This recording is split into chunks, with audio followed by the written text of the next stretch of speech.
بسم اللہ الرحمن الرحیم۔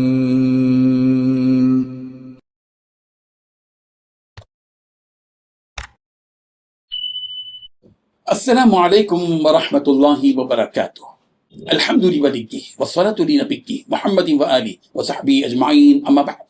حاضرین و ناظرین، یہ درس قرآن نمبر 240 ہے اور آج سورہ آل عمران کی آیت نمبر 19 کی تلاوت اور تشریح کی جائے گی۔ اعوذ باللہ من الشیطان الرجیم، بسم اللہ الرحمن الرحیم۔ ان الدین عند اللہ الاسلام وما اختلف الذين اوتوا الكتاب الا من بعد ما جاءهم العلم بغيا بينهم ومن يكفر بآيات الله فإن الله سريع الحساب۔ صدق اللہ العظیم۔ لفظی ترجمہ یوں ہے، ان الدین، بے شک دین تو صرف عند اللہ، اللہ کے نزدیک، الاسلام، اسلام ہی ہے۔ وما اختلف الذین، اور انہوں نے اختلاف نہیں کیا جنہیں اوت الکتاب، کتاب دی گئی، الا من بعد ما، مگر اس کے بعد کہ جاءہم العلم، ان کے پاس علم آیا، بغیم بینہم، محض آپس کی ضد کی وجہ سے۔ ومن یکفر، اور جو کوئی انکار کرے، بآیات اللہ، اللہ کی آیتوں کا، فإن اللہ، پس بے شک اللہ، سریع الحساب، بہت جلد حساب لینے والا ہے۔ ترجمہ یوں ہے، بے شک معتبر دین تو اللہ کے نزدیک اسلام ہی ہے، اور جن لوگوں کو کتاب دی گئی تھی انہوں نے الگ راستہ لا علمی میں نہیں بلکہ علم آ جانے کے بعد محض آپس کی ضد کی وجہ سے اختیار کیا۔ اور جو شخص بھی اللہ کی آیتوں کو جھٹلائے تو اسے جان لینا چاہیے کہ اللہ بہت جلد حساب لینے والا ہے۔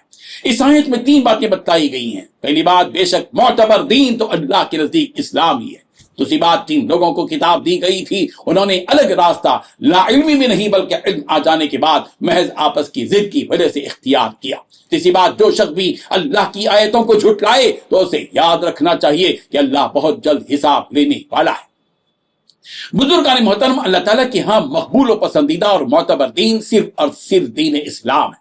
دین اسلام کے علاوہ جتنے مذاہب ہیں اللہ کے ہاں مقبول نہیں ہیں، ان مذاہب کا کوئی اعتبار نہیں ہے۔ قرآن مجید میں ایک اور جگہ صاف طور پر فرمایا گیا، وَمَن يَبْتَغِ غَيْرَ الْإِسْلَامِ دِينًا فَلَن يُقْبَلَ مِنْهُ، جو کوئی اسلام کو چھوڑ کر کسی اور دین کو پسند کرے گا اس سے وہ دین قبول نہیں کیا جائے گا۔